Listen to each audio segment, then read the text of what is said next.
dependency and dysfunction that blights too many of our families. Question number 8, Kris Faafoi. Thank you. My question is to the Minister of Police and asks, is she committed to all of her promises in regards to the New Zealand Police? The Honourable Anne Tolley. Mr Speaker, yes. Kris Faafoi. Supplementary question. For which areas of New Zealand has she delivered on the government's 2008 election promise of ensuring a ratio of 1 police officer to every 500 people? The Honourable Anne Tolley. Mr Speaker, under this government we have delivered an extra 600 police officers who have been trained and are out working around New Zealand doing a fantastic job. Point of order, the Honourable Trevor Mallard.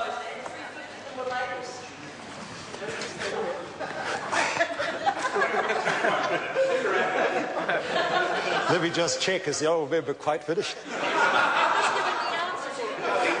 Order. Order. Order. Order.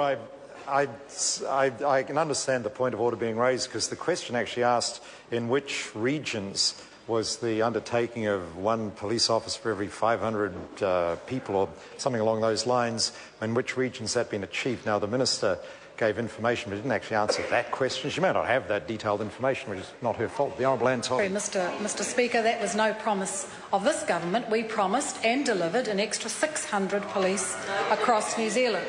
Kris Faafoi. Point of order, Mr Speaker. Point of order, Kris Faafoi. I seek leave to table a document from the Parliamentary Library showing that the ratio of sworn police to people for the South Island in 2012 was 1 to 573.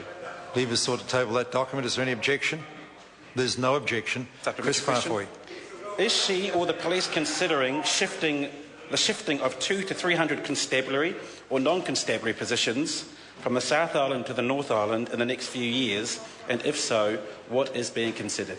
The Honourable Anne Tolley. Mr Speaker, that member well knows that the disposition of staff is an operational issue. The Police Act that was passed by the Labor government made that very clear. But what I can guarantee, and I have promised as Minister of Police, that there will be more frontline policing hours under this government continually year on year than there ever were under Labor. Can she assure South Islanders that between 200 to 300 constabulary or non-constabulary positions will not be shifted from the South Island to the North Island in coming years? The Honourable Anne Tolley. Mr Speaker, that is not my undertaking to make. That is a decision made by the Commissioner on where those police would be best used in order to create safe communities. Under this government, we ask for more frontline hours, that they stick to their budget and a safe community. Kris Faafoi. Has she been briefed by the Police Commissioner or police officials about the shifting of 200 to 300 constabulary or non-constabulary positions from the South Island to the North Island in coming years? The Honourable Anne Tolley. Mr Speaker, no, and I wouldn't expect to. Question number 9, Tim McIndoe. Order. Order, I want to hear this question. Tim McIndoe. Thank you, Mr Speaker. My question is to the Minister of